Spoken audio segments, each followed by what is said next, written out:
감사합니다. 오늘도 우리 본말송에서 회복을 넘어 부흥으로 18번째 말씀 드리겠습니다. 올라가서 스스로 개척하라. 오늘 제목 여러분들 뭔가 좀 힘이 느껴질 것입니다. 오늘 말씀을 잘 들으시면 여러분의 삶이 변화됩니다. 항상 우리는 변화와 성장이 있어야 됩니다. 왠지 아십니까? 우리에게는 생명력이 있기 때문입니다. 살아있기 때문입니다. 살아있는 그 생명체가 변화되지 않고 성장하지 않으면 도태되고 나중에는 죽을 수밖에 없습니다. 지금 여호수아서에서 우리에게 말씀하시는 것은 이겁니다. 너희들이 그 애굽에서 430년 노예 생활 종사를 했다. 40년 광야 생활을 했다. 그렇지만 그것은 이제 다 지나간 일이라. 여러분의 인생 속에서 마귀의 종이 되어서 세상의 종이 되어서 세상의 가치관을 가지고 세상 사람들하고 똑같이 살아갔던 그 과거는 이미 다 지나갔다는 겁니다. 내가 믿음이 없고 연약하고 말씀대로 살지 않고 불순종했던 그런 광야 같은 세상도 이제 다 지나갔다는 겁니다. 이제 너희가 가나안 땅에 들어왔으니까 하나님이 주시는 이 축복을 누리라는 것입니다. 그렇지 않습니까? 여러분들 이제 예수를 믿었습니다. 예수를 믿으면은 마귀의 자녀에서 하나님의 자녀로 신분이 변화되고 상승합니다. 그러므로 여러분이 이제는 축복의 삶을 살아가야 됩니다. 어떻게 우리가 하나님 주신 그 축복을 받으면서 누리면서 살아갈 수 있을까? 그것을 말씀해 주는 것이 사실은 여호수아의 내용입니다. 그래서 여러분들 우리가 지금까지 여호수아서 이제 18번째 말씀을 드리는데 1번부터 쭉 한번 들어보시기 바랍니다. 결국 하나님께서 모든 것을 함께 하셨고 하나님께서 역사하셨고 그래서 그들이 땅을 차지했다. 이것이 여러분들 한번 듣고 잊어버리라는 것이 아닙니다. 이것을 들으셨으면은 여러분의 마음팍에 그것을 명심하시고 그 말씀대로 행하시고 그 축복의 열매를 맺으시라는 겁니다. 그래서 여러분들 우리 모두가 올해 이 여호수아를 통해서 정말 회복을 넘어서 부흥의 역사가 있기를 주님의 이름으로 축복합니다. 예, 제가 2017년 1월 달에 미얀마를 이제 갔습니다. 전도 여행을 하러 갔습니다. 그래서 저희가 한 30명 가까이 갔는데 3명을 한 조로 이루어서 이제 전도를 하게 되었습니다. 저희도 이제 3명이 모였는데 이제 쪽지를 주는 거예요. 쪽지를 주고 이 도시를 가라고 합니다. 봤더니 따웅우라는 곳과 그 다음에 네피도가 있었습니다. 그래서 이제 우리가 이제 3명이서 처음 이제 만났죠. 가서 이제 우리가 이 도시를 찾아서 가야 되는데 문제는 뭐냐면 거기가 어딘지도 모르고 차를 뭐를 타야 될지도 모르고 말도 통하지 않고 정말 막막한 상황이었습니다. 근데 이제 그 쪽지만 붙잡고 일단 나왔어. 택시를 탔습니다. 그리고 이제 우리가 터미널로 갔습니다. 터미널에서 일단 첫 번째 목적지 그곳에 이제 표를 삽니다. 뭐 말도 안 통하는데 그냥 어떻게 표를 사긴 사더라고요. 그리고 시간이 이제 남았습니다. 버스를 타기 전까지. 그래서 그 시간 동안에 이 전도 책자를 들고서 그냥 이제 뭐 식당에도 가고 그다음에 뭐 이제 가게도 가고 지나가는 사람도 붙잡고 그냥 이제 뭐 말도 안 통하는데 이 책자 보여주면서 예수 믿으라고 그렇게 했습니다. 뭐 읽어보라고도 하고 뭐 이런 식으로 전도를 했습니다. 그리고 이제 버스를 타고 이제 다른 도시로 이동을 하게 되었습니다. 근데 참 신기한 게 뭐냐면 그렇게 막막하고 아무 정보도 없고 우리가 할 수 있는 게 별로 없었는데 막상 우리가 믿음을 가지고 첫 발을 내디지니까 하나님께서 필요한 사람을 만나게 하셨습니다. 그 버스 안에서 한국어를 전공하는 그 미얀마 그 여학생을 만나지 않았습니까? 그래서 이제 그 여학생이 우리가 힘들고 우리가 필요할 때마다 전화를 걸어서 도움을 얻게 해 주셨습니다. 그리고 우리가 이 네피도를 갔는데 어디서 내려야 될지 모르는 거예요. 이게 뭐 네피도라고 써있지도 않고 우리가 뭐 미얀마어를 모르니까 네피도라는 말을 써놨어도 모르고 그냥 차가 계속 다니는데 느낌이 여기가 네피도일 것 같아. 그래가지고 사람들한테 물어봤는데 이 말도 잘 안 통해. 그냥 모르겠다 여긴 것 같다 싶어서 내렸어. 내리고 보니까 그곳이 이제 미얀마의 새로운 수도인 네피도였습니다. 내려서 숙소를 가게 되고 그 다음에 이제 그 핀마네라는 곳에 가서 또 복음을 전하고 아무튼 그렇게 했습니다. 아무 정보도 없고 말도 통하지 않았지만 숙소를 다 찾아갔고 목적지를 다 찾아갔고 그곳에서 하나님께서 예비하신 영혼들을 만났습니다. 그게 뭔지 아십니까? 하나님은 우리가 아무것도 가진 게 없어도 우리가 뭐 가진 게 없고 아무 능력이 없어도 하나님이 함께 하시면은 우리는 모든 일을 할 수 있다는 것을 보여준 사건이라고 저는 믿고 있습니다. 그러니까 여러분들 잘 기억하시기 바랍니다. 우리의 삶은 어찌 보면은 백지와 같은 상태입니다. 아무것도 써있지 않아. 이게 어느 길로 가야 될지 무엇을 해야 될지 어떻게 해야 될지 아무것도 알 수 없습니다. 그렇지만 우리가 믿음을 가지고 이제 첫 발을 디디게 되면은 없는 길을 하나님이 만들어 주십니다. 없는 길을. 제가 왜 작년인가 여러분들 우리 교회 밴드에 이게 뭐 이렇게 만화 같은 걸로 뭐 이렇게 올려드리지 않았습니까? 계속해서 성경에 대해서. 그러면 이제 그게 어떻게 됩니까? 그 백지가 나오면은 그 사람이 설명을 하면서 막 그림을 그리면서 없던 길도 만들고 어떤 건물들 막 하지 않습니까? 마치 그거와 똑같습니다. 처음에는 하나님께서 우리에게 백지를 주셔. 근데 어떻게 합니까? 우리가 그냥 펜을 들면은 그 펜을 하나님께서 움직이셔서 막 그림을 그리게 하십니다. 내가 하는 게 아니라니까. 여러분들, 우리가 믿음의 여정을 살아가는 것은 내가 하는 것 같지만 내가 하는 게 아니고 성령께서 우리 가운데 들어오셔서 우리에게 생각을 주시고 우리가 갈 길을 알게 하시고 하나님께서 역사해 주십니다. 그것이 믿음의 삶이라는 겁니다. 그래서 백제 같은 우리의 삶을 하나님께서는 길을 만드시고 그곳에서 역사하시고 우리가 스스로 해결할 수 있는 믿음을 날마다 내려주십니다. 인생을 살아가다 보면은 우리가 갈림길도 만납니다. 이 길로 가야 될까? 이 길로 가야 될까? 여러분들 결단해야 될 때가 오지 않습니까? 선택의 기록에 서 있지 않습니까? 그때마다 하나님께서 그 길목에서 우리를 인도해 주십니다. 하나님께서 우리의 인생의 삶을 다 보고 계셔. 그러다 이제 쭉 만나. 가다 보면 가시발길이 있어. 그러면 그 가시발길을 피해갈 수 있는 길을, 때로 너무 돌짝발을 만나면 하나님께서 우리를 안아서 넘어가기도 하고, 그러니까 하나님께서는 우리의 인생을 다 보고 계시고 함께 하시고, 그러면서 우리의 길을 열어주시고 때로는 우리를 안고서 우리를 업고서 그 길을 건너가시기도 합니다. 그러니까 우리에게 필요한 게 뭐죠? 우리에게 필요한 것은 믿음밖에 없습니다. 여러분들이 하나님을 떠나지 않고 주의 전을 떠나지 않고 믿음 안에 거하기만 하시면 하나님은 여러분의 모든 인생의 여정 선택의 그 순간마다 함께 하셔서 가장 길로 여러분을 인도해 주실 줄로 믿습니다. 그래서 천국 가는 겁니다. 천국 가는 길이 있는데 여기서부터 천국까지 가는 길이 얼마나 많겠습니까? 지옥으로 빠지는 길도 얼마나 많겠습니까? 근데 하나님이 그걸 다 피해서 정말 내비게이션처럼 그 목적지에 도달할 수 있도록 해주십니다. 그래서 믿음으로 살아가셔야 됩니다. 자, 오늘 우리가 읽은 이 여호수아서 17장 말씀은 므낫세 지파의 그 땅 분배 이야기가 나옵니다. 므낫세는 누굽니까? 바로 요셉의 장자였습니다. 자, 1편에 보면 이 므낫세 지파 중에서 절반이 이제 어떻게 합니까? 요단강 동편의 땅을 얻게 됩니다. 그 므낫세 지파 중에서 마갈이라고 하는 사람의 가문이 있습니다.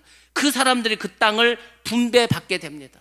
그 사람들은 우리가 무사라고 합니다. 용맹한 군사들이었습니다. 이 사람들이 길르앗과 바산을 정복했습니다. 그리고 그 땅을 그들이 받게 됩니다. 원래 이스라엘은 요단강을 건너서 요단강 서편 땅을 얻으려고 했습니다. 근데 요단강을 건너가려고 했는데 거기 옥과 바산의 왕이 그 길을 열어주지 않고 방해를 합니다. 그래서 그들과 싸워서 그 땅을 얻게 됩니다. 그래서 이스라엘이 요단강을 중심으로 해서 동편 땅도 얻게 되고 서편 땅도 얻게 됩니다. 다시 이 동편 땅은 그냥 보너스와 같은 겁니다. 그래서 이 땅을 이제 그 므낫세 지파 절반이 얻게 됩니다. 하나님께서 그들이 그 땅을 차지했기 때문에 그들에게 그 땅을 주었습니다. 그러니까 이들은 이미 땅을 얻었어.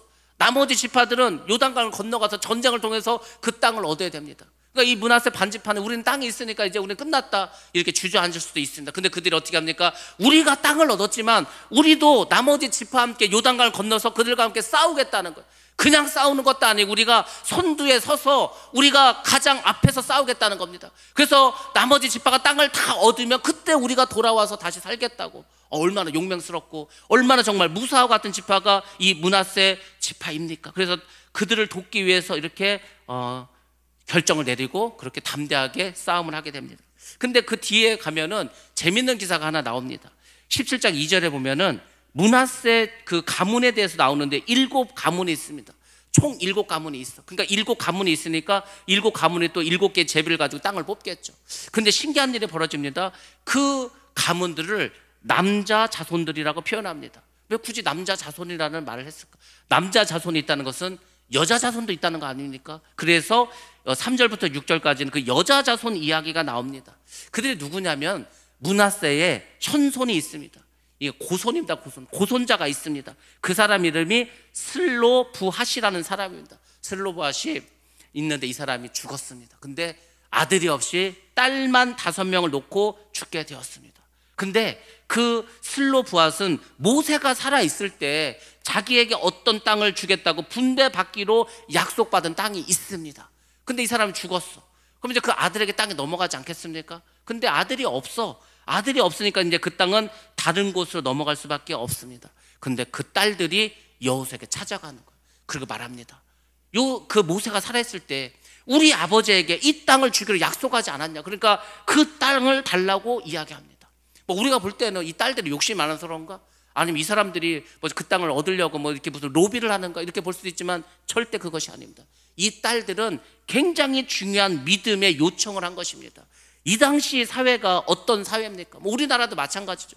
우리나라가 지금은 민법이 바뀌어서 모든 자녀들, 뭐 남자든 딸이든 아들이든 결혼을 했던 하지 않았던 간에 똑같이 n분의 1로 나눠갔습니다. 근데 우리나라도 뭐 그렇게 옛날도 아닙니다. 제가 어렸을 때만 하더라도 기본적으로 아버지의 재산은 아들에게 줬습니다. 그런데 큰아들에게 가장 많이 줬습니다. 딸이 시작가, 너는 이제 출가 외인이니까 뭐 재산 없다고 거의 그러지 않았습니까? 근데 이거는 지금부터 뭐 4,000년 전 그 옛날 얘기인데 이런 것이 받아들여지겠습니까? 그러니까 당연히 그 딸들은 요구할 수 없는 그런 사회였습니다. 이 당시에 간섭적으로는 여자는 아버지에게 재산을 상속받을 수가 없었습니다.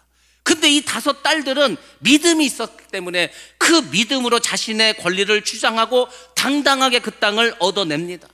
이게 왜 중요한 포인트가 되는지 아십니까? 오늘 우리가 이것을 첫 번째로 여러분들이 기억하셔야 됩니다. 우리는 세상을 살아가다 보면 알게 모르게 우리의 간습과 풍습에 얽매이게 됩니다. 그것을 우리는 고정관념이라고 합니다. 예수를 믿는 사람들이 고정관념에 빠지는 순간 더 이상 믿음은 자라지 않습니다. 그 믿음은 화석화됩니다. 절대 부흥하지 않습니다. 그래서 그 세대가 죽으면 그 교회는 점점 사람이 줄을 수밖에 없습니다. 여러분들 잘 보시기 바랍니다. 우리가 교회 안에도 전통이 있습니다. 교회 안에도 여러 가지 고정관념이 있습니다. 그럼 여러분들은 그것을 다 지키면서 그대로만 사시겠습니까? 그러면은 세대가 변하면서 점점 교회는 사람들 떠나가게 됩니다. 교회 갔더니 고리타분하고 너무 사람들이 이게 뭐 머리가 안 도는 것 같아.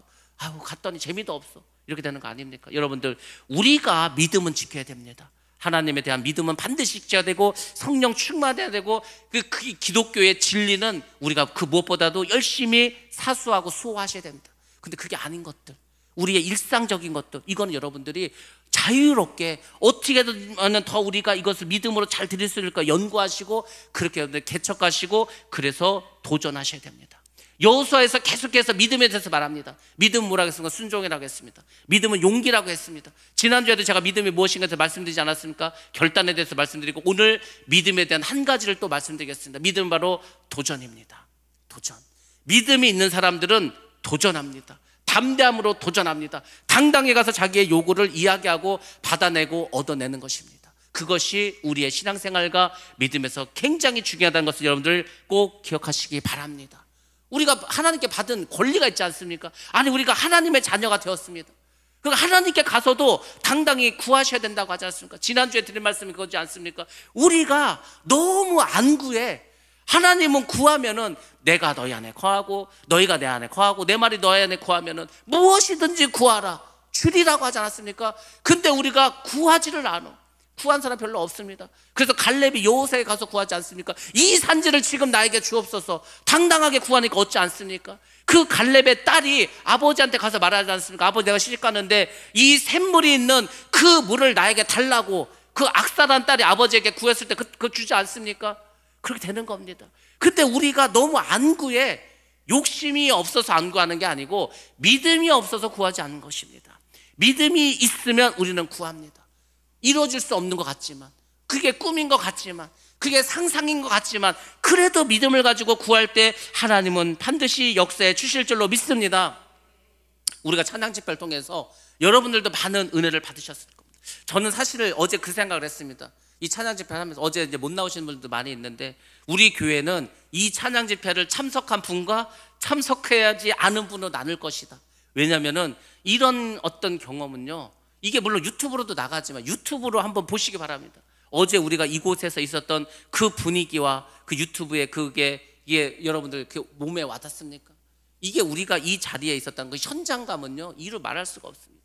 그러니까 좋은 기회지 않습니까? 제가 막 그 생각을 제가 그걸 준비하면서 계속 그 생각을 했어요. 너무 아까워. 야, 이렇게 좋은 게 있는데, 이렇게 좋은 기회인데, 우리가 뭐 입장료가 있으니까 뭐가 있으면 그냥 오기만 하면 되는데 왜 이 좋은 기회를 사람들이 놓칠까?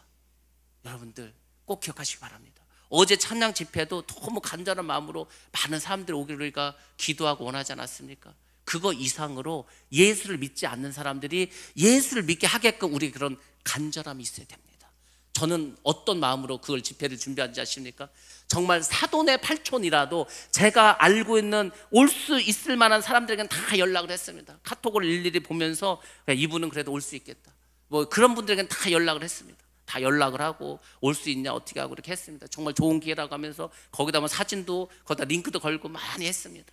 근데 대부분이 뭐 토요일이라서 내일이 주일이라서 뭐 못 오겠다 이런 분들도 있고, 또 오겠다 안 오겠다 답을 하시는 분들도 거의 없고 막 그랬습니다. 어제 이제 그 팀이 왔습니다. 제가 그 팀에게 그 얘기를 하다고, 사람들이 얼마나 올 것 같냐고, 글쎄 한 100명은 오지 않겠냐고, 100명 정도 올 것 같다 이렇게 이야기를 했었습니다.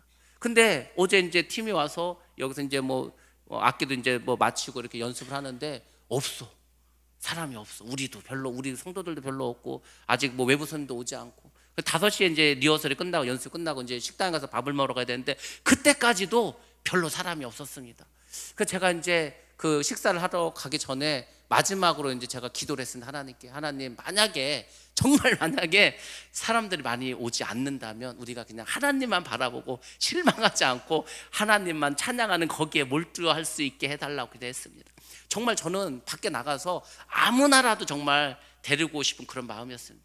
마태복음 23장에 그 왕의 마음처럼, 아니 지금 왕이 아들이 장가를 보내야 되는데 귀족도 초청하고 군대 장관도 초청하고 정말 뭐 부자들도 초청하고 많은 사람들을 뭐 다 초청했는데 아무도 안 와.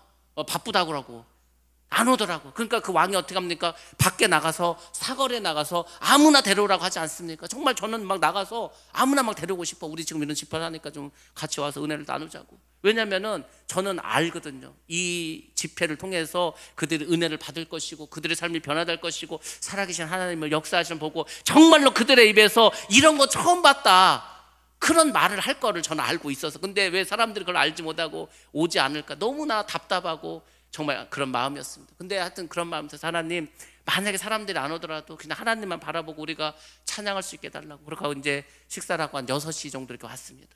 근데 조금 이제 사람들이 있는 것 같아.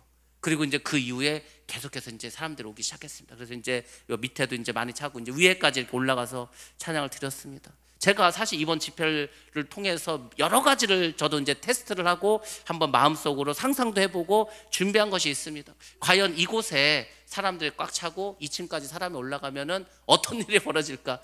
여러분 어떤 일이 벌어지는지 아십니까? 여러분들은 모르겠지만은 저는 이제 그것을 생각했습니다. 우리가 여기 앞에 큰 스피커들이 이렇게 막 탑처럼 쌓여있지 않았습니까? 그게 사람들이 여기 없었을 때 연습할 때는요, 그게 얼마나 소리가 큽니까? 그래서 여기가 막 그 바닥이요 둥둥둥둥둥 울렸습니다. 하면은. 그래서 제가 솔직히 그 생각했어. 야, 이게 스피커가 이렇게 울리고 사람들이 여기 막 춤출 텐데 이 교회가 무너지면 어떡하지?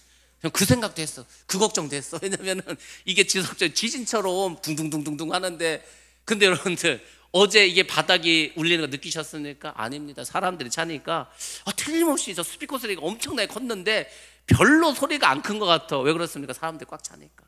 사람들이 있으니까 소리가 이렇게 안 커. 바닥에 울리는 거 전혀 느낌도 없습니다. 아, 그렇구나. 사람들이 많으면 이런 일이 벌어지는구나.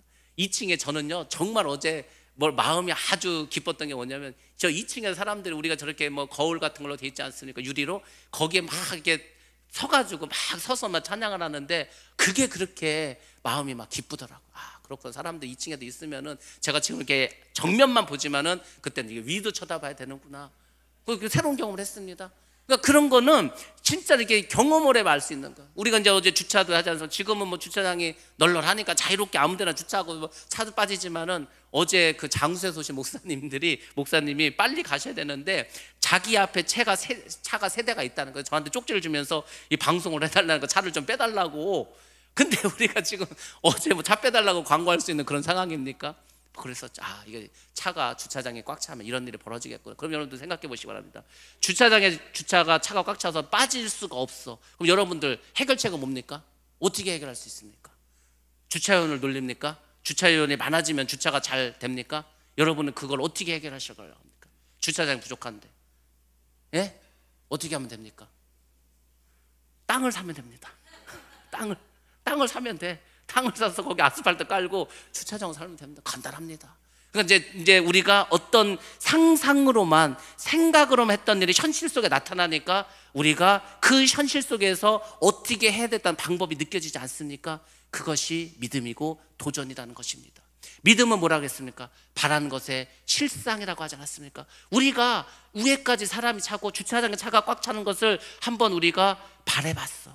그것을 한번 꿈꿔봤어. 근데 그것이 일어나니까 이게 실상에 나타나니까 이렇게 하면 되겠구나 생각 들지 않습니까? 그러니까 우리의 믿음은 다른 것에 있지 않습니다. 항상 꿈을 꾸고 비전을 가지고 바라보는 겁니다. 바라보는 거예요. 그리고 그 일이 벌어지면 또 어떻게 일이 벌어지고, 이 딸들이 야 우리가 지금 땅을 아버지께 약속을 했는데 우리가 아들이 없다고, 이걸 못 받으면 우리는 어떻게 하냐 가서 요구했습니다.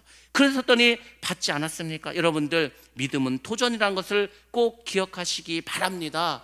그 믿음을 가진 사람에게 하나님의 땅을 주시고 복을 내려주실 줄로 믿습니다. 7절에서 11절에 보면 므낫세 반 지파들이 이제 그 요단강을 건너서, 그 므낫세 반은 절반은 동쪽에 있고 그 절반은 이제 서쪽에 가지 않았습니까? 거기에서 그들이 받을 땅의 경계에 대해서 말씀을 주고 있습니다.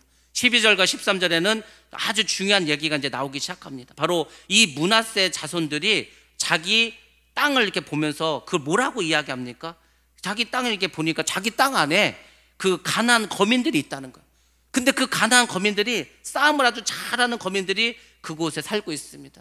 자기들의 얻은 땅 중에 무기토가 있는데 그 무기토에는 누가 사냐면은 철병거를 사용하는 그런 가나안 족속이 사는 거예요. 이 당시에 이스라엘 사람들은 청동검을 사용했습니다. 그러면 철기와 청동검을 붙으면 이게 싸움이 되겠습니까? 그러니까 이 므낫세 지파들이 자기들의 그 서쪽 땅을 얻고서 그 몇 구역은 그냥 거기에 너무 싸움 잘하는 족속이 있으니까 물리치지 않고 그냥 놔뒀다는 이야기가 나옵니다. 왜 성경에서 일부러 이런 이야기를 써줬을까? 이것입니다. 하나님께서, 그들은 철기를 사용하고 이스라엘은 청동을 사용하니까 하나님께서 전쟁을 하면 그럼 이스라엘을 지게 합니까? 아니, 이스라엘이 지금 여기까지 오는데 자기들이 뭘 싸움을 잘해서 이겼습니까? 그렇지 않습니다. 홍해를 건널 때도 바다를 하나님 갈라주셨고, 그 광야 생활할 때 물이 없으면 물을 주시고, 고기가 먹고 싶으면 어떻게 했습니까? 메추리를 보내주시고, 다 만나를 먹여주시고, 요단강을 건널 때에는 그 막 홍수가 나서 그 철철철철 흐르는 물을 그냥 하나님이 갈라주시지 않았습니까? 그 철옹성인 여리고성 그냥 돌다가 무너뜨리지 않았습니까? 아이성도 어떻게 했습니까? 하나님의 작전을 주셔갖고 니들이 도망가는 척해라, 나머지 5천 명 여기 숨어 있다가 다 빠져나가면 그 성을 점령해라, 하나님의 작전을 알려주시고 하나님께서 모든 걸 인도해서 오지 않았습니까? 근데 왜 여기 와서는 딴 생각을 하고 있습니까? 야, 쟤네들은 철기를 가지고 있어, 우리는 청동기야, 이게 게임이 안 돼, 우리 가면은 질 수밖에 없어, 이런 생각을 가지고 있었다는 겁니다. 아니, 이 사람들이 어떤 사람입니까?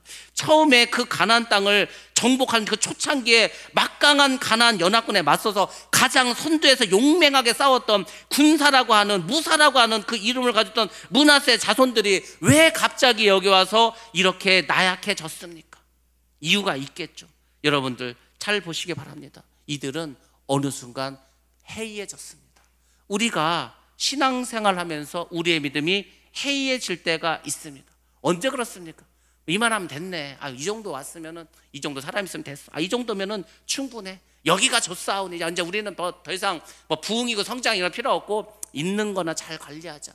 이렇게 되는 순간 거기는 고착되고 화석화되고 점점 줄어들게 됩니다. 여러분들, 우리는 아무리 배가 불러도 아무리 등이 따셔도 나와서 기도하셔야 됩니다. 간절히 기도하셔야 됩니다. 하나님의 이 사명을 위해서 여러분들 최선을 다하셔야 됩니다. 언제까지 해야 되는지 아십니까? 주님을 만날 때까지.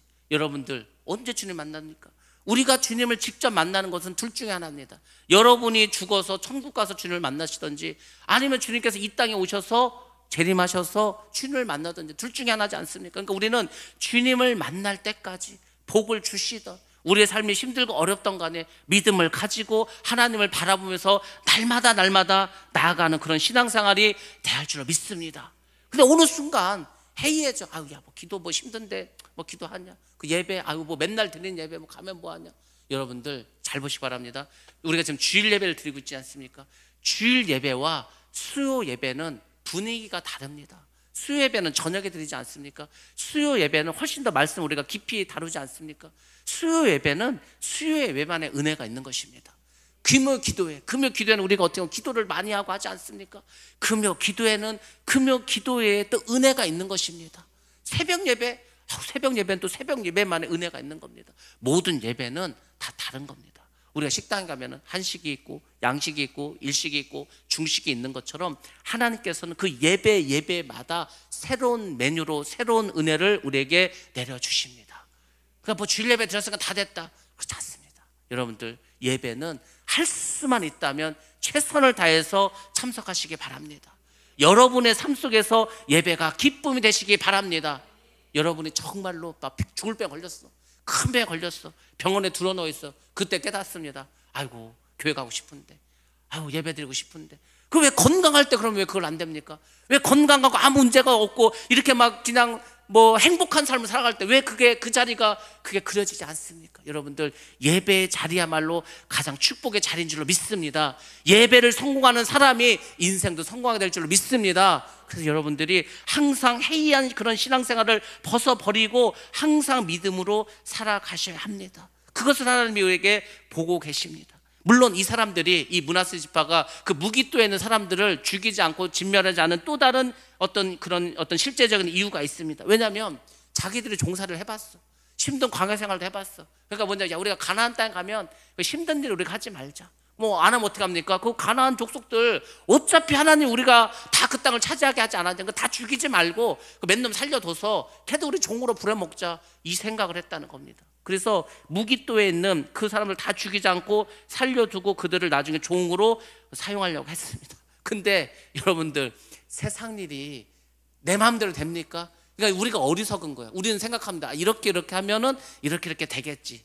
그게 인간적인 생각이라니까. 하나님은 절대 그렇게 역사하지 않습니다. 하나님은 우리의 생각으로 그렇게 역사하신 분이 아닙니다. 하나님은 그분의 뜻을 가지고 있어. 그분의 계획을 가지고 있어. 그래서 우리를 부르십니다. 사람을 부르십니다. 그 사람에게 사명을 주고 말씀을 주십니다. 그리고 그 사람이 그 일을 할 수 있도록 성령을 보내주셔서 역사하셔서 도와주십니다. 근데 그 일을 안 해. 그럼 어떻게 하는지 아십니까? 다른 사람 부르십니다. 하나님이 뭐가 부족합니까? 뭐가 아쉽습니까? 그렇게 믿음을 주고, 그렇게 힘을 주고, 그렇게 성령의 은사를 줬더니 자꾸 딴짓만 해. 욕심에 빠져버려. 그럼 어떻게 되는지 버립니다. 사울왕을 버리지 않았습니까? 다윗을 세우지 않았습니까? 하나님 그런 분이, 여러분 성경을 보시면서 그걸 못 느끼십니까? 하나님은 그런 분, 하나님이 어떤 분이신가를 반드시 아셔야 됩니다. 우리는 사랑의 하나님만 기억합니다. 사랑의 하나님이시죠. 하나님은 정의 하나님이고 공의 하나님입니다.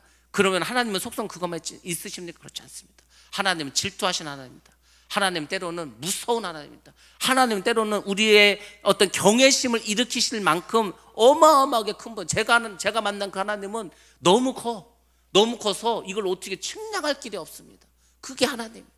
근데 그 하나님을 나의 이 작은 머리로 생각하는 거, 하나님 한 이만하겠네, 하나님 이렇게 생겼겠네, 하나님 이렇게 생각하겠네, 그렇게 판단한다 하나님을. 그러니까 복을 못 받죠. 그러니까 하나님 뜻대로 살 수가 없죠. 하나님은 무궁하신 분이기 때문에 여러분들이 그 하나님을 생각하면서 그분을 바라보시면서 그분께 내가 어떻게 할 수 있을까, 무엇을 구할 것을 날마다 기도하셔야 됩니다. 그래서 아까도 말씀드렸지만은 구하시라는 거예요.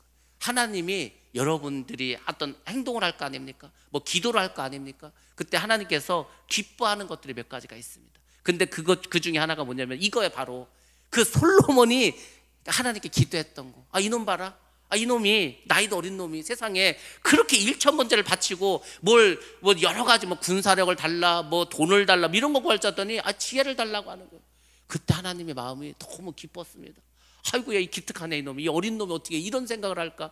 여러분들이 믿음으로 도전하면은 하나님이 딱 그 마음을 가지십니다. 아, 이놈 봐라. 아, 믿음이 없는 줄 알았는데 이런 걸 구하네. 저도 목사지 않습니까? 아유, 저분이 글쎄 뭐 별로 믿음도 없는 것 같고 별로 교회도 안 하는 것 같고 막 그런 것 같아. 근데 오늘 저를 찾아와가지고 자기가 막 이렇게 하겠다는 거면 제가 깜짝 놀랍니다. 아니, 이분에게 이런 게 있었네. 여러분들, 그렇습니다. 하나님도 마찬가지입니다. 여러분들이 여러분의 믿음을 고백하는 거, 여러분의 믿음을 고백하는 게 그게 믿음을 도전하는 거. 이 5달에 가가지고 땅 달라는 거 아닙니까? 믿음으로 구하는 겁니다. 그래서 여러분들, 하나님을 감동시킬 수 있는 그런 사람들이 되시기 바랍니다. 어제 찬양 집회를 보니까 우리가 평소에 하는 것하고 다르지 않습니까? 많은 것이 다릅니다. 그러니까 저는 알아. 왜냐면 그 교회 가서 봤습니다, 많이. 그래서 제가 그 생각을 했어요. 야, 저 찬양팀을 우리 교회에 불러서 우리 교회에서 집회를 하면 어떨까? 그 생각을 제가 5년 전부터 가졌습니다. 5년 전부터. 그 서초동에 있을 때부터, 그 교회가 서초동에 있을 때부터, 야, 저런 찬양팀이 있네. 저것을 우리가 견학을 와서 보던지 아니면 저 팀을 다 불러서 우리 교회에서 좀 공연을, 그 집회를 한번 하면 어떨까? 그 생각을 했습니다. 그리고 이제 계속 기도를 했어. 그리고 이제 그 담임 목사님한테 얘기를 했죠. 아, 우리도 좀 지방에도 좀 보내달라고. 맨날 이게 서울 경기권에 있지 말고. 그래서 어떻게 하다가 갑자기 그러는 거. 그러면은 뭐 보내겠대. 9월쯤 보내겠다. 아, 그렇게 빨리 했더니, 그럼 뭐 기왕에 하기로 한 거 빨리 가자는 거. 그러면 9월 말이 추석이니까 날짜를 빨리 잡자. 그래서 9월 1일 날 잡은 겁니다. 그때 그 팀은 외국에 나가서 외국에서 공연하고 있었습니다. 근데 돌아와가지고 이제 연락을 해서 온 거 아닙니까? 물론 하나님께서 뭐 그 기도가 이제 있었기 때문에 이렇게 하고 또 정말 은혜스러운 그 집회가 되었겠죠. 그러니까 하나님은 그걸 보시는 거. 우리가 하나님의 일을 하기 위해서, 하나님께 영광 돌리기 위해서 내가 어떻게 하면은 하나님 기뻐하시는 일을 할 수 있을까? 그걸 날마다 여러분들이 연구하시고 고민하시고 기도하시면은 하나님이 반드시 그렇게 해 주십니다. 그리고 하나님은 항상 뭘 준비하고 계십니까? 보너스를 준비하고 있는 거예요.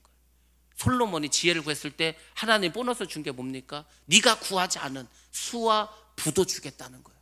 돈도 주고 장수도 주겠다는 거 아닙니까? 우리가 하나님께, 하나님, 내가 어떻게 하면 정말 내 남은 인생을 하나님을 기뻐하시는 일을 하면서 살 수 있겠습니까? 내가 도대체 어떻게 하면은 내가 정말 하나님이 나를 보고서 깜짝 놀라고, 야, 네가 정말 내 마음에 합한 자라는 그 말을 내가 어떻게 하면 들을 수 있습니까?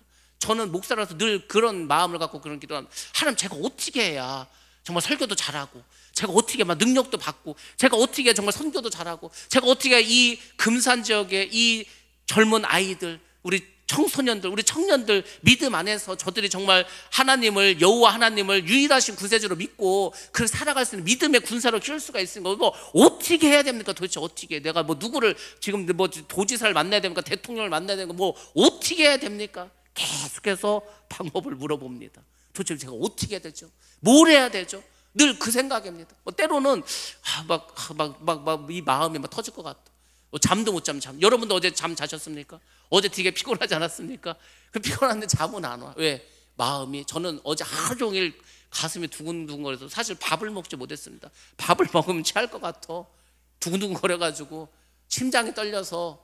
여러분들, 그렇게 여러분들이 다 죽어서 처져서 힘도 없이 그냥 그렇게 살지 마시고, 정말 하나님을 위해서 내가 어떻게 하면 정말 하나님을 기쁘시고 그걸 생각하면서 살면은 하나님이 우리 가운데 힘을 주시고 은혜를 주시고 항상 이 마음속에서 기쁨이 떠나지 않도록 해주십니다. 그 좋으신 하나님은 우리가 그렇게 하나님에 대해 힘쓸 때 우리에게 보너스를 주시는 게 뭡니까? 먼저 그의 나라와 그의 의를 구하라. 그러면 이방인들이 구하는 이 모든 것들, 무엇을 먹을까, 무엇을 마실까, 무엇을 입을까, 이 모든 세상적인 것을 더하여 주시리라. 여러분들, 더하여 주시는 게 보너스입니다. 그 하나님이 약속하지 않았습니까? 하나님이 말씀해 주지 않았습니까? 왜 성경을 눈으로만 보십니까? 글자로만 보십니까? 하나님의 약속입니다. 그 하나님은 반드시 그 약속을 실행하시는 좋으신 분입니다. 그 하나님을 여러분들 믿으시고 날마다 믿음으로 나아갈 때 하나님은 역사해 주실 줄로 믿습니다. 마귀는 항상 우리 마음 가운데 작은 것을 남겨둡니다. 여러분이 철저히 사단을 대적하지 않으면 그 마귀는 언제든지 여러분의 삶을 어떻게 합니까? 틈을 타고 들어와서 나태하게 만들어 버립니다. 그래서 우리의 삶을, 우리의 마음을 공격해서 어려움에 빠지게 합니다. 그래서 여러분들 믿음으로 철저하게 무장하시기 바랍니다. 작은 불씨라도 모두 소멸시키시기 바랍니다. 작은 틈도 남겨두지 말고 완전히 그 죄를 진멸하시기 바랍니다. 피를 흘리기까지 죄와 싸우라고 하지 않았습니까? 죄와 싸우면 여러분들 진정한 자유를 얻습니다. 진정한 자유. 우리가 내가 죄인임을 깨닫고 그 죄 때문에 고통스러워하고 괴로워하고 회개하고 그래서 죄사함을 받으면 그 죄사함에 대한 기쁨이 넘쳐나게 됩니다. 내가 중생했구나, 내가 거듭났구나. 예수를 믿는데 왜 그 기쁨이 없습니까? 제가 가만히 생각해 보니까 거듭남의 기쁨, 뭐 그 다음에 뭐죠? 죄사함의 뭐 확신, 뭐 이런 말 하면 저 또 뭐 이단 아니야? 왜 그 박옥수가 맨날 그런 얘기 하니까 이단이 아니고 그 성경적인 얘기인데 제가 이 말을 하면서도 두려운 거예요. 혹시 또 괜히 유튜브를 보시는 분이 조교회 혹시 뭐 이단 아니야? 이단이 아니고 성경에 있는 내용인데 이게 이단들이 자꾸 떠드니까 말을 못하지 않습니까?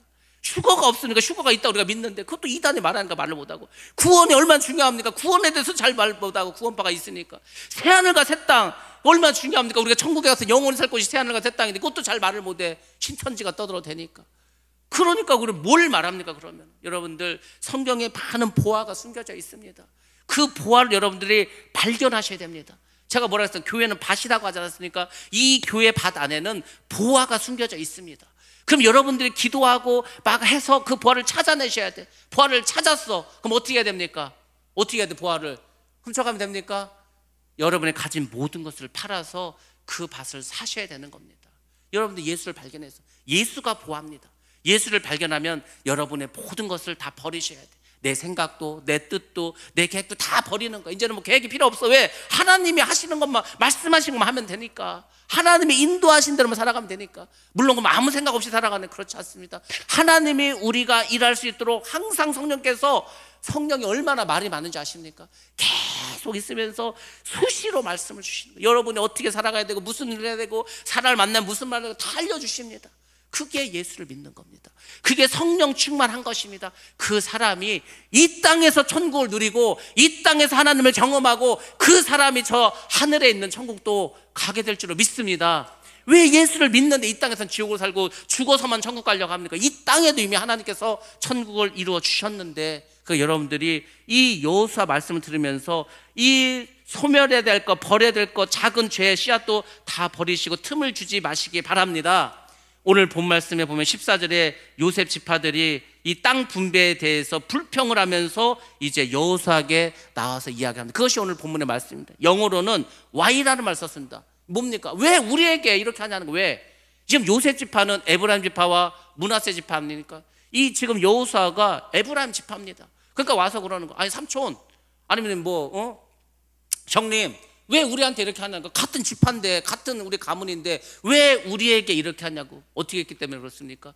요셉 지파는 하나님께서 복을 주셨습니다. 요셉이라는 사람이 너무 큰일을 했어.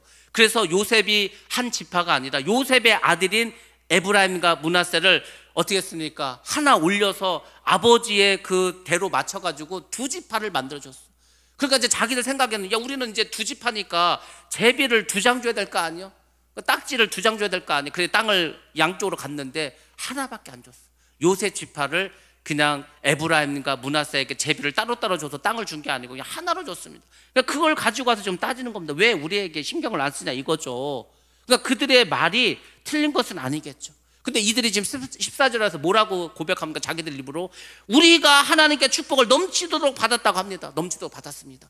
므낫세 지파와 그리고 에브라임 지파가 군사수가 제일 많습니다. 인구도 제일 많어. 땅도 사실 많은 면적을 줬습니다. 제비를 하나밖에 안 줬지만 이들은 지금 요단강 동편 땅도 얻지 않았습니까?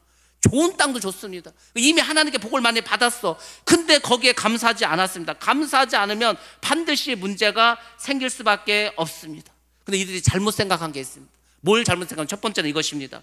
이들은 하나님의 주권을 인정하지 않았습니다. 땅을 분배한 것이 여호수아가 자기 마음대로 했습니까? 그렇지 않습니다. 이들이 이미 어떻게 됐습니까? 이 땅을 얻기도 전에, 가나안 땅에 얻기도 전에 하나님께서 모세에게 말씀하셨습니다. 그래서 너희가 제비를 뽑아서 이렇게 지파별로 나눠주라고 이야기했습니다. 하나님이 정하신 거, 하나님이 정하신 걸 왜 여호수아에게 와서 불평을 말합니까? 두 번째로는 이들이 지나친 욕심을 가졌습니다. 지파 이기주의에 빠져버렸습니다. 자기 지파에 더 많은 땅을 달라고 이야기합니다.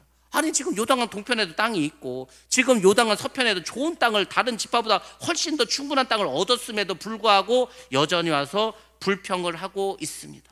불평을 가지면은 우리가 은혜를 받을 수가 없습니다. 더 이상 발전할 수도 없습니다. 그래서 여호수아가 그 얘기를 듣고 이들에게 도움을 줍니다. 그것이 15절입니다. 15절 말씀에서 여호수아가 이들에게 조언을 해줍니다. 뭐라고 말합니까? 그들의 불평을 일단 인정해줘. 그래, 니들 말이 맞아. 니들이 지금 두 파가 둘인데 너희들의 제비를 하나만 줬다. 너희들 말대로 너희들이 지금 있는 곳에 너희들 큰 민족을 이뤘고 인구수도 많은데 어쨌거나 니들이 굉장히 지금 땅이 좁다. 그러면은 그래, 내가 너희들의 원대로 해주겠다. 원대로 해주는데 여기서부터 이제 하나님이 어떻게 역사하시고 우리가 어떻게 믿어야 되는가, 그 답이 나오기 시작합니다. 어차피 받은 땅 경계가 있기 때문에 땅을 한 편이라도 한 뼘이라도 더 늘릴 수가 없습니다. 근데 그 안에서 땅을 늘릴 수는 있습니다. 그것도 하나님의 주권 아래서. 그게 뭔지 아십니까? 그것이 아이디어라는 거예요. 하나님은 다 사방 막힌 것 같아. 더 이상 길이 없는 것 같아. 더 이상 확장할 수 없는 것 같아. 그렇지만은 그곳에서 길을 여시는 분이 바로 하나님이시라는 겁니다. 그러니까 우리가 이런 걸 기억해야 되는, 이런 걸, 이런 인간적인 생각에서 갇히지 말고 하나님은 그럼 어떻게 하실까, 이거를 기억하시면 됩니다. 여호수아가 뭐라고 말했습니까? 야, 너희들 그 경계 안에 정복하지 않은 땅이 있다는 거예요. 그게 뭡니까? 산에 올라가라. 산에 올라가서 거기에서 영토를 넓히라고 합니다. 그래서 너희들이 스스로 개척하라고 이야기를 합니다. 스스로 개척하라고. 여러분들, 우리가 지금 부흥을 선포했습니다. 이곳에서 부흥을 해야 됩니다. 금산의 인구 다 합쳐야 5만 뭐 몇백만밖에 안 되는데, 그것도 금산읍 해봤자 2만 몇 명밖에 안 되는데, 여기도 큰 교회도 많은데 여기서 뭘 또 어디가 가지? 여러분들, 금산의 기독교율이 20%라고 했습니다. 그러면 여러분들 거꾸로 생각하면 뭡니까? 여기서 예수를 안 믿는 사람들 80%나 있습니다. 근데 제가 아무리 생각해도 금산의 기독교율은 20%가 안 됩니다. 20% 안 됩니다. 그러면은 거의 막 90%는 우리의 지경이지 않습니까? 우리가 넓힐 수 있는 땅이지 않습니까? 만약에 거꾸로 이곳의 기독교율이 80%, 90%예요. 그러면 우리가 더 전도할 대상이 있습니까? 삼성의 스마트폰이 왜 안 팔립니까? 왜 안 팔리죠? 다 스마트폰을 가지고 있어 90% 이상의 스마트폰을 갖고 있는데 누구에게 더 팔 수가 있습니까? 그것입니다. 여러분들, 우리에게는 아직도 우리가 스스로 개척할 것이 너무도 많이 있다는 겁니다. 하나님을 의지하고 나가면 반드시 하나님께서 이 일을 감당하게 해주십니다. 여러분들, 개척이 뭡니까? 거친 땅을 일구는 겁니다. 이 주변에 지금 밭이 있지 않습니까? 이 밭이 처음부터 밭이었습니까? 여기 원래 산입니다. 누군가는 거기서 돌을 드러냈을 겁니다. 누군가는 땅을 파서 평평하게 했을 것입니다. 누군가 이 땅을 개척했다는 겁니다. 쓸모없는 땅을 개척할 때 그곳이 평지가 되고 그것이 영토가 된다는 겁니다. 여러분들, 우리가 이것을 기억하셔야 됩니다. 개척은 새로운 영역을 만들어가는 겁니다. 그 백제와 같은 곳에서 새로운 길을 만들어 가는 것, 이것이 우리가 해야 될 일일 줄로 믿습니다. 여호수아가 어떤 사람입니까? 여호수아는 모세의 시중이었습니다. 정탐꾼이었습니다. 근데 그는 긍정적인 보고를 했습니다. 지도자로 세움을 받았습니다. 담대히 정복정당을 감행했던 사람이 이 사람입니다. 하나님의 인도하심도 받습니다. 요단강도 건너갔습니다. 여리고성이 무너진 것도 봤습니다. 아모리 족속을 칠 때에는 날이 어두워지니까 태양과 달도 세운 사람이 이 사람이지 않습니까? 정말 여호수아야말로 이 개척자의 표상이었습니다. 근데 여호수아가 보니까 자기 지파 사람들 와서 쓸데없는 걸 가지고 지금 불평불만을 하고 있어. 그들의 나태함과 그들의 안주하는 모습을 이건 봤습니다. 너희들 땅이 없다고? 땅을 더 달라고? 그러면 산으로 올라가. 그 산에 올라가서 스스로 개척하라. 이것이 믿음의 눈으로 보는 사람의 특징인 줄로 믿습니다.